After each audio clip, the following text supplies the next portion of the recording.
So Youngstarz is finally back after a long summer break. But as you'll see later on, this was nowhere near the start to the second half of the season we wanted, as this race was hands down the most frustrating one I've had in a while. And something happened on literally the last lap, which dropped us all the way down to last. So I suggest you watch this video all the way till the end. So this race started with some great news, as we were paired in a team of 2 with Ethan. As it's still summer holiday, we had the same race format as last time, where instead of an hour-and-a-half race and teams of 3, we had a 1-hour race and teams of 2. So as Ethan has shown himself to be really good in qualifying, getting pole position in his first ever race at Youngstarz, and the fact that he's the lighter driver, meaning he'll get a better launch from the start, he went out for quali, and he lived up to his reputation, putting us in a solid P5. So we already looked like we were on the right track for the race we wanted. However, everything would go downhill very fast from here. So here we go then, it's lights on. And lights off as they get moving. Ethan moves straight to the inside, cutting off whoever's in P6 behind. Great move, because otherwise you do not want to be on the outside on the start here.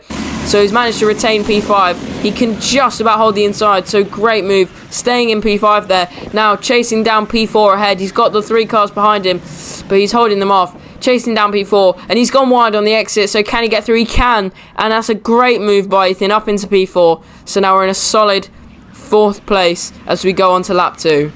However, it would be lap 2 when things began to unfold, as coming into turn 1, he outbraked himself and made light contact with P3. However, this was nothing serious, as it didn't drop us any places, it didn't cause P3 any harm, and all it did was give us 1 contact warning, which meant we needed to be a little bit cleaner for the rest of the race, but nothing serious. What this did do though was set up the fastest downfall I've ever had, as on lap 5, Ethan dropped back 1 position, and after going 3 wide into turn 1, he had 2 big moments of jostling about with other cars, and after going slightly deep into 180 and colliding with the car in front, this meant that he ended up with 2 contact warnings in 1 lap, which means that in the space of about 30 seconds we'd gone from fighting for 3rd to being a minute down on the whole field. So after Ethan came out of the pits from his black flag, he got his head down and put in some really good laps, meaning that as we had 40 minutes left, we still had a chance at a finish as high as mid-pack if we pushed on, and push on we did. So aside from those first 5 laps, Ethan's stint was absolutely brilliant, as he was putting in fastest lap after fastest lap, and when he came into the pit lane, we were just 30 seconds off the field. So it's a good stop as we go out for stint 1, and immediately we'd come out of the pit lane into some good clear air. However, the clear air would be short-lived, as literally 3 minutes later, we caught up to the car in front. So we get straight on the offensive down to 180. We're not going to be able to duck to the inside, but can we try and move on the exit? No, we get some slight oversteer, and we're going to end up letting the car behind through as well. But it doesn't matter, because he's going to try it on the outside of the car in front, so we're going to have a chance at some point to try and get past at least one of them. They're slowing each other down a lot down this straight, so we're going to try and get a good run through this corner onto the main straight, and we're going to take it 3 wide. We get pushed all the way over onto the grass. It's not going to deter us though. We stay 3 wide. We take all the curb at turn 1, but we're not going to be able to get the car in front. We are going to be able to stay side by side with the green suit. We're not going to be able to get quite past. You can see his front bumper's still there, but we have the inside into 180, and he's going to have to concede the position. So it's past him, and now it's back onto the red suit. So 2 corners later, and we're straight back on the offensive onto the red suit. He's going to try and go 2 wide into the last corner of the cadet. He's not going to be able to do it, so we're going to get a much better run, and on the inside down the main straight. But he's going to push us back onto the grass again, and it's going to cause us to lose momentum down towards turn 1, and he's going to squeeze us as well, and we have to concede the position. We didn't want an accident there, and we just didn't have enough momentum into turn 1. But it's not going to matter too much. It's into 180. He misses his braking point, and he's going to slip wide, so we're going to pull off a beautiful switchback 3 wide down the short straight up to the Warren, but we're going to be able to make it stick this time. Finally past him and into some more clear air. And that would be pretty much it for the rest of stint 1, until an accident at the first corner brought out the full course yellow, under which we pitted. A great stop as we go out for stint 1. People underestimate how much time you can gain in the pit lane by just getting clean, quick pit stops. You can also see I don't cut all the way over to the inside, or do the racing line on turn 1. And that's because I'm actually letting the leader through.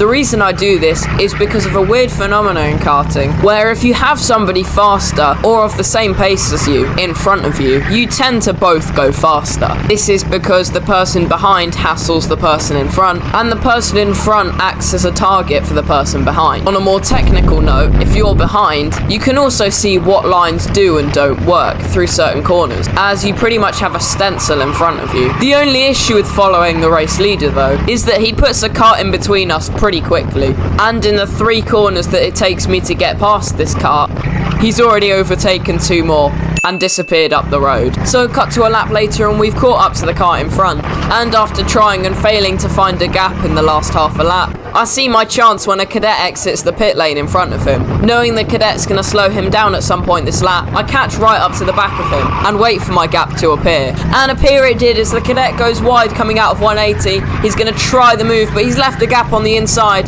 It's lost him some momentum as well, so we're going to have a great chance to get round him. A brilliant move on the outside into Warren, but we've made it stick, and now it's time to dispatch the cadet. And that's exactly what we did at the same place, using the same technique a lap later. The cadet goes slightly wide again, and we've slipped up the inside on the exit, on the outside into Warren, but we're not side by side anymore. So now we're past the cadet and into some clear air. And we'd enjoyed this clear air for the next 5 minutes. Until...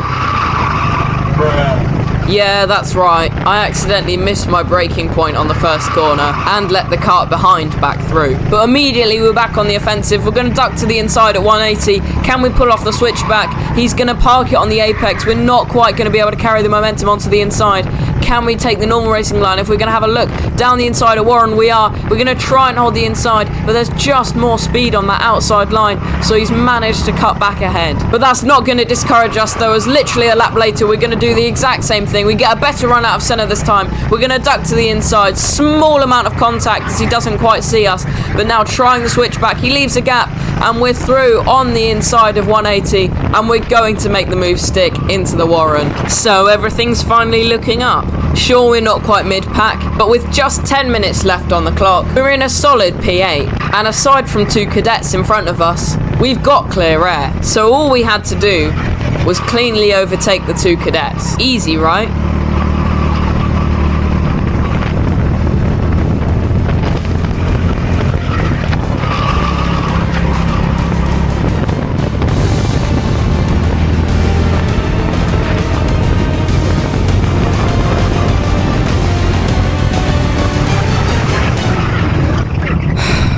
Yeah, that's right. With 10 minutes left on the clock and 2 contact warnings already, we went deep into turn 1 and took out one of the cadets. But before I start the sad monologue, I want to go back and analyse this incident. So after gaining on the cadets down the main straight and being pressured from behind, I decide I'm going to make a move down the inside at Senna. I follow the cadet in front through French curve, but upon realising I'm too far back, I slam completely on the brakes to avoid any contact. Despite this, my line is already compromised for the corner, so in an effort to not let anybody behind through, I take a tighter line to the inside. However, the issue with this line was I'd need to brake all the way up until the apex to slow the cart down enough to not hit the cadet, which I was fully prepared to do. However, the people behind me weren't expecting it, and by no fault of their own, they released the brakes at the normal time and proceeded to go into the back of me. This caused my cart to lurch forwards and tap the rear left of the cadet, spinning him round.